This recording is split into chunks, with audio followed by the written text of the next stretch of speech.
Your presence is ruining the mood of this event. Please leave, he sneered, though he was technically my brother-in-law's father. His words hurt deeply. I had traveled a long distance to attend my sister's wedding, only to realize I wasn't even invited by the groom's family. What's your problem? Just leave already. Having you here is ruining everything, he spat.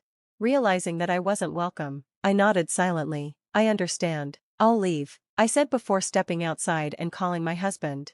What's happening? Why are you there? He asked, his voice filled with concern.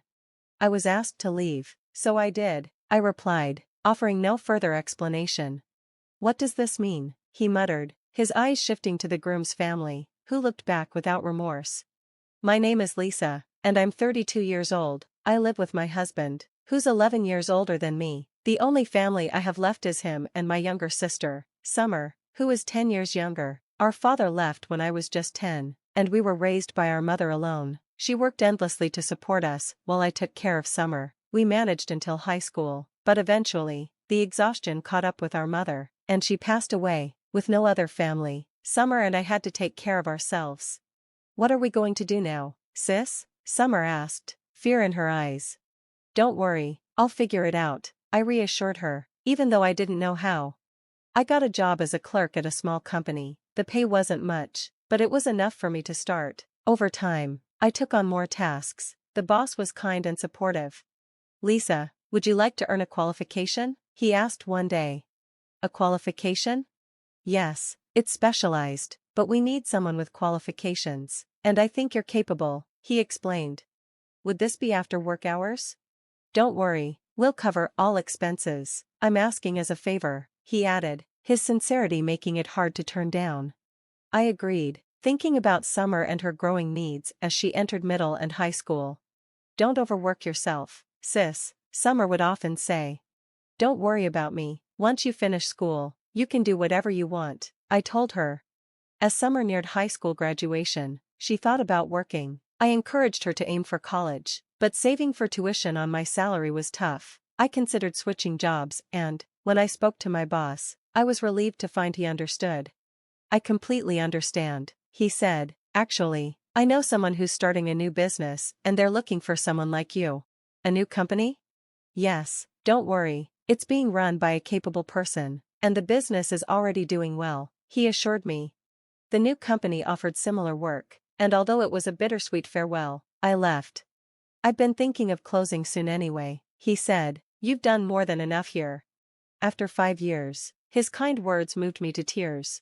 Don't cry, he said softly. If I make a young woman cry, my wife will scold me. It's better if you smile. With his blessing, I joined the new company. Nice to meet you, I'm Mike, my new boss introduced himself, a 38-year-old with a commanding presence. Nice to meet you, I'm Lisa, I replied. We really needed someone like you, Mike said warmly. You've already been a huge help. If you could handle things at your last job, you'll thrive here. I thanked him, feeling a mix of nervousness and excitement. Soon, Mike's company became my new home. It was a fast-growing startup, and Mike was the driving force behind its success. Despite being a new venture, it was already securing big contracts. I'm really glad to have you here, Lisa, Mike said one day. Your expertise is invaluable, and I'm happy I invested in your training. His words lifted my spirits, and I no longer worried about Summer's tuition or our daily struggles. You seem so much more upbeat lately, Summer commented one morning. Really? I've just been busy, but I guess you're right. Could it be because of someone? She teased. Don't be silly, I laughed. Now go get ready for school. 4 years later, I was 27, and Summer was preparing to graduate high school. She was doing well and aiming for her dream university. Things were looking up. Meanwhile, Mike's company was flourishing, taking on larger projects. Mike's brilliance was evident as the business continued to grow, and I found myself training new employees. How about a trip sometime? Mike suggested. A trip? But my schedule. I'll take care of everything. You've earned a break. Thank you, but it feels like a luxury. Mike insisted. Let's relax a bit. You deserve it. As a key member of the team, I spent a lot of time with Mike. Naturally, our relationship deepened, and despite the 11-year age gap, I didn't mind. But there was one thing that weighed on me. Could we wait to marry? One evening, while working late in the office, I decided to speak my mind. Mike, I do want to marry you. You're amazing, and I love you, but I still have Summer to look after. Once she's on her own, I can think about it. Can we wait until then? I feared it was a selfish request. Mike, already in his mid-30s, might have been ready for marriage by then. Of course, I'll wait until she finishes school, Mike said without hesitation. But when that time comes, let's have dinner with your sister. She'll be part of our family too.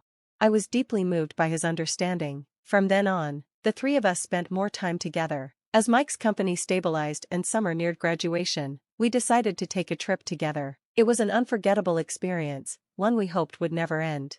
But eventually, the trip came to a close. Summer went off to college, and Mike and I returned to work. Summer still lived with me, as her university was nearby, but I knew we'd be seeing less of each other. Soon, she told me she wanted a part-time job. Sure, everyone has to start somewhere, I said, though I was still a little anxious. I'll be fine, she reassured me. I've been learning about business management from Mike. I'm ready. Her confidence amazed me. She had grown so much. Then, one day, she shocked me even more. Sis, guess what? She said, her eyes bright with excitement. What is it? I'm getting married after college. I was stunned. Married? Wait, what? She said it casually, as if it were the most normal thing in the world. My sister was serious when she said, I'm getting married after graduation. I raised an eyebrow. Who's the guy?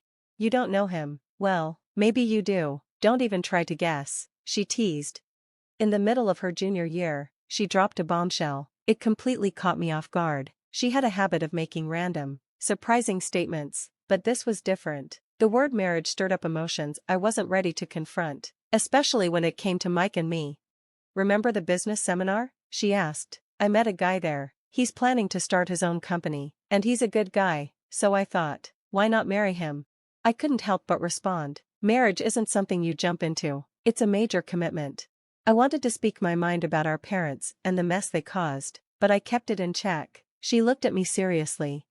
What about Mike's feelings? She asked. I promised I'd look out for you until I graduate, I replied. You think I can't handle things on my own? I've got a plan for my future, and I've met a great guy. It's time you focus on your own happiness, she said, her eyes tearing up. She added, unless you get married first, it's going to be awkward for me. I guess so, I muttered quietly. Mike and I eventually tied the knot, and the whole company celebrated. Even my first boss showed up to congratulate us, but there was still one more thing left, meeting my sister's fiancé's family. Brian, her fiancé, seemed like a solid guy. He was the eldest son of a small business owner. The business will go to my brother, Brian explained. Really? I asked. I've always dreamed of starting my own business. We're planning to start one together, he replied. That's how we met. We've already incorporated. Student entrepreneurship is becoming more common. Though I didn't entirely grasp their conversation as I was an employee myself, I had a good feeling about Brian's family and thought he and my sister made a perfect match. I was thankful to Mike for bringing them together. After that meeting, I still had to meet the rest of Brian's family. I was a little nervous, especially about the business owners, but figured it was only natural since we were becoming relatives. Oddly enough, they requested that I come alone. Lisa, Brian's father greeted when I arrived. I suppose you're here to talk about your sister's marriage to Brian? That's right, I replied, maintaining my composure. Actually, that's not why we invited you, he said, his voice harsh. We're telling you to stay out of this. I was taken aback. What do you mean? You didn't go to college. You lost your parents. While Summer seems capable, you clearly don't. Don't expect any help from us. I don't need your help, I snapped. I've supported myself, and I have a future planned with Mike. Whether or not I retire later is none of your concern. Words are cheap, he sneered. We'll invite you to the wedding, but after that, keep your distance. The people there are far above your station. It would be embarrassing for you to show up. Their mocking laughter hit hard. When Summer marries Brian, she'll finally have a real family, they added cruelly. Let's just hope she doesn't end up like you. Tears started to form, but I kept my head up and excused myself. I'm not missing my sister's wedding, I said, my voice shaky. I hurried home, tears pouring down. I washed my face repeatedly, but the sting remained. Looking at my red, swollen eyes in the mirror, I whispered, I'll never let them see me like this again. Their insults felt like an attack on everyone who had supported me, but no matter what, I was determined to attend my sister's wedding. Watching her get married would be the final step in letting go, in passing the torch. Days passed, and soon the big day arrived, her graduation and wedding. "You'd better come to my wedding, sis," she teased. "I wouldn't miss it for the world," I replied, though I felt uneasy about facing Brian's family again.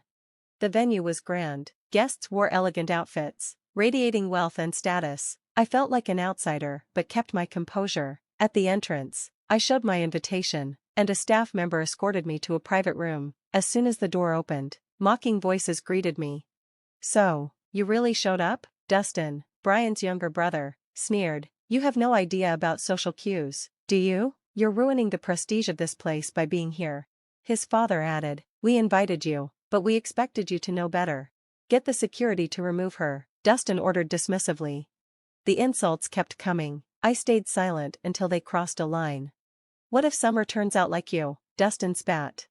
"She won't," I retorted, my voice shaking. "She's smart, capable, and working hard. She and Brian are building something together." "That's nonsense," his father scoffed. "Brian will take over our business, not start some side project. They've already incorporated," I fired back. The disbelief was clear in their eyes. Before they could respond, the door swung open. "Sorry I'm late," Mike's voice echoed through the room. The family's demeanor changed immediately. "Mike, it's been too long," they greeted him, all smiles. Mike didn't acknowledge their pleasantries. "Have you seen my wife?" "Your wife," they echoed, surprised. "Oh, there she is," Mike said, spotting me. "Why are you standing there?" "They asked me to leave," I murmured. Mike's face darkened. "Why would you ask my wife to leave? She's the bride's sister." The room fell into silence. "We didn't know," the father stammered. "Explain what happened," Mike demanded. I told him everything. "So, you insulted my wife and tried to humiliate her?" Mike's voice was cold. "That's how you treat family?" "We didn't mean it," they stuttered. "Then what did you mean?" Mike's glare made them shrink. After a long pause, he continued, "I do business with your company, but we're not family. Brian is my friend, but I won't tolerate disrespect toward my wife. I'm ending our business relationship right now." "Wait, you can't do that," Brian's father cried. "Please reconsider." "I won't," Mike replied firmly. "Don't worry, though. I'll be working with Brian and Summer's new company. They've earned my trust." Shocked, the family realized they had lost both their son's loyalty and a key business partner. Mike turned to me. "Let's go," he said, leading me out.